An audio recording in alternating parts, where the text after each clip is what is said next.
Now, Grahame Morris and Bruce Hawker. Gentlemen, thanks so much for your time. What an interesting day in politics. And it's not just here in Australia. It is looking at Austria, Italy and also New Zealand. Bruce Hawker, these results, I mean, they're hard to really read, but it's not just about the need to move politics to the right of centre.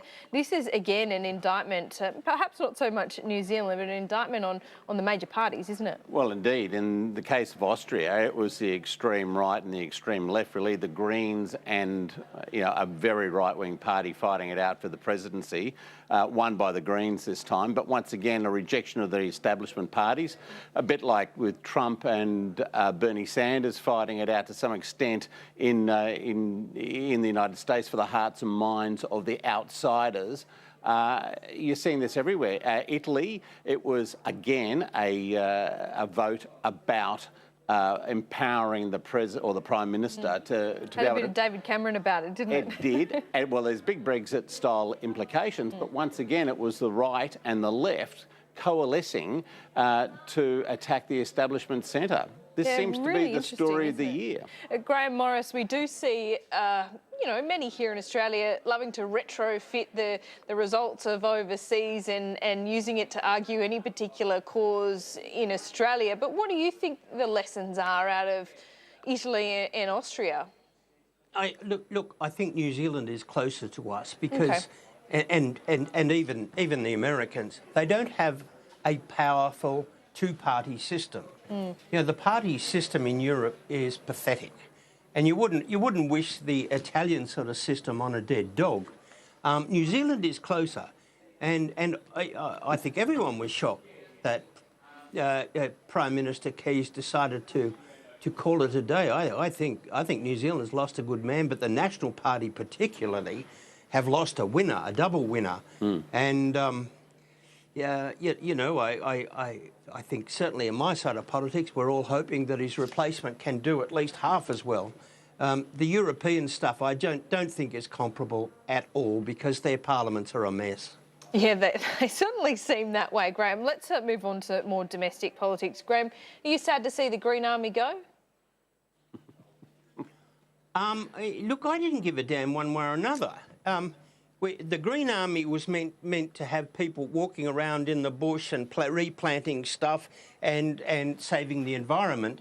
And now we're going to have a green, what do we call it? A green something or other. Landcare. Which is going to be Landcare, which is going to be walking around in the bush and replanting stuff. And so, apart from the fact that you might have a few unemployed people not planting trees, I can't see what the difference is, except the new version is cheaper.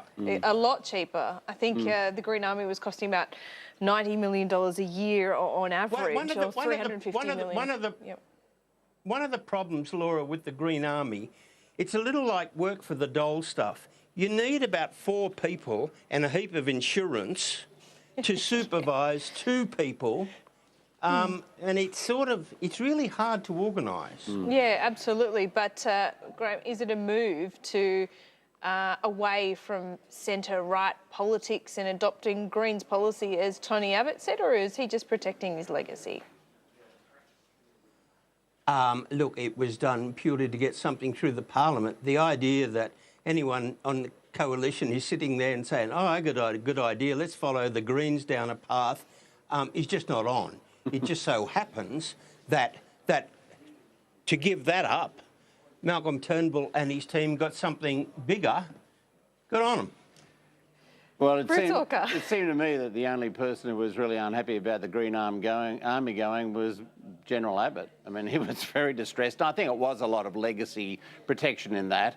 But it just shows, once again, that the government was prepared when it came to that legislation last week, the backpacker legislation, to do deals with, on the one hand, One Nation, and on the other hand, the Greens. And, to some extent, you've probably got to do that when you've got such a volatile Senate as you do now. But And you know, you've got to give them some credit for being able to pull that off, because it was straddling two extremes. But I love the argument at the moment. Malcolm Turnbull's either capitulating to the right of his party or capitulating to the Greens, and there's really no in between. But I've got to say, gentlemen, I spoke to a lot of cabinet ministers and ministers today from what you could say the right of the party, and no one is particularly upset about losing the Green Army. One even went so far as to describe it as a dog of a policy. So, look, I don't think there's many tears being shed over this particular policy. But Bruce, in general, let's wrap up the year. It was a messy last week, but probably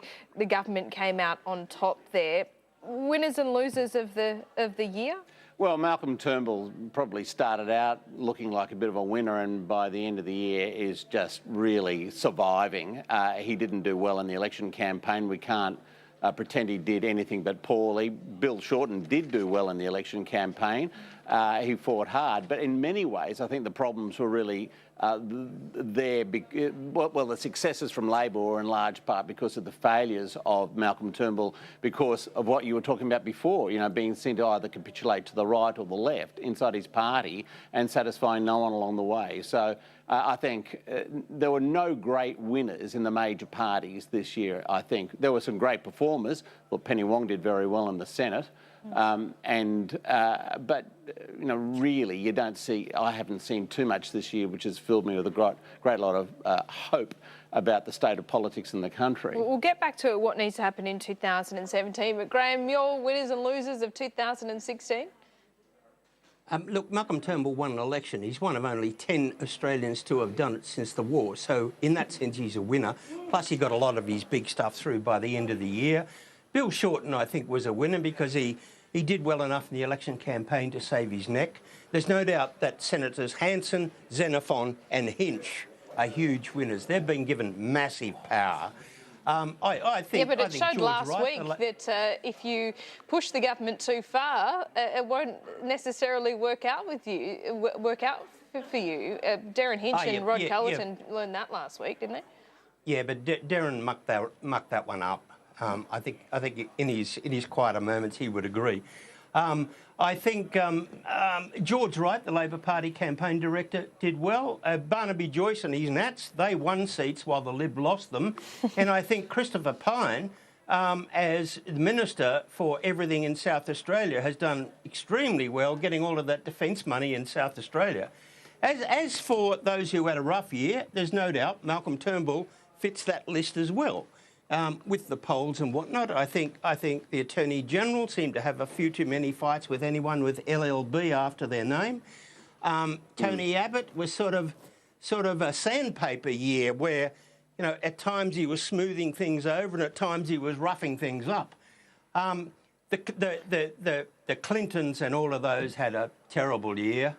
But I think one of the biggest losers of the year were those who wanted gay marriage. It's now off for 20 years because even if Labor were to win a campaign, then the no case would be absolutely huge, as distinct from a no case with Malcolm Turnbull, which would have been, you know, less of a no case. Yeah, I tend to agree with you there. There's a lot of other sort of... You've made a list. The census people. The census people. You've got a long list there, Graham. Well, they got a smack in the head and ended up with 96% of people filled in their census, which was about the same as 2011. And I think pollsters, particularly around the world, if they were relying on getting paid on success, they'd be paupers. There you go. Yep. Bruce, what do both major parties then need to do in 2017? I think there's a problem with the Prime Minister really defining why he wants to be Prime Minister and what he wants to achieve this term. I don't think there's been major inroads into any structural budget reform, and I think that's a huge issue. I understand the constraints of the Senate, but also Bill Shorten. He really needs to redefine himself again going into the next election, and he needs to start early, doesn't he? Well, you can't be complacent about any of these things. As I said earlier, in many ways, the opposition was handed a gift in Turnbull, which really surprised me because I didn't think that was going to happen. I thought he was really going to present an existential threat to Labor and not the reverse. So I do think Bill has to go out there and make it very clear, what Labor's priorities are.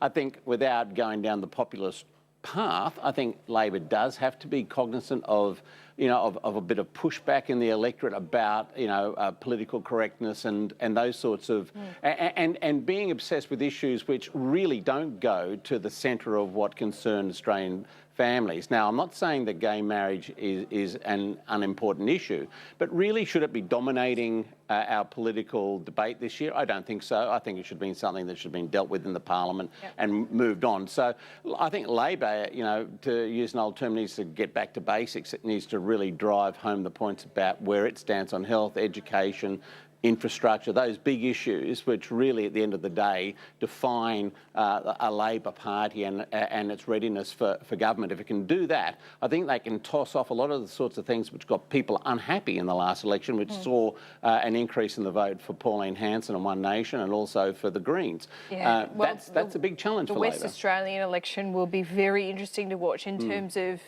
Pauline Hanson and whether she can increase her leverage and her support over there. But just one final question to both of you. Bruce, first to you. On a Malcolm Turnbull cabinet reshuffle, any ideas about who should be shuffled in or shuffled out, or you don't want to go there? Well, I'm pretty sure that Brandis will go, and he's off to London to replace Alexander Downer on all accounts, and I think he's been trying to wind up in his business in many ways with appointments to the High Court and the like. He's one who really should go. He's a standout for me. I think he just attracted a lot of unhappiness all the time and negative attention. That's the one I'd point to. Yeah, there was a lot of interest from the Shadow Attorney General, Mark Dreyfus, I might say. But it's very effective, I thought. Well, yes, at times. But again, it goes to that issue about talking about things that the general public doesn't care about in a sense. But look, I've just quickly got to go to Grahame Morris. Any shuffles, reshuffles in or out? No, not on that. But I'll tell you what next year ought to be about. I don't have a problem with the government governing. I think they're governing well. I think they've got a way to go before they sort out the politics. And the big one is how do you get those preferences back off Pauline Hanson, get them back off Nick Xenophon. And that's not by attacking the senators, it's by some of the policy stuff and by some of the messages.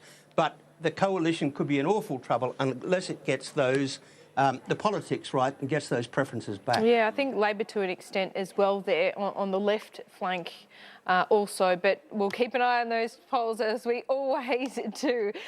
Grahame Morris, Bruce Hawker, thanks so much for your time. Pleasure. A quick break here on PM Agenda. We'll be back with the last word.